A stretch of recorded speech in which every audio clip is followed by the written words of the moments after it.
उधर काबील की औलाद पहाड़ों के नीचे रहती थी।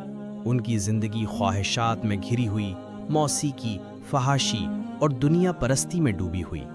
शीस अलैहिस्सलाम की नस्ल पहाड़ों पर इबादत में मगन थी, दिल अल्लाह के जिक्र में और आंखें आखरत के तसव्वुर में। लेकिन शैतान कब बाज आता है।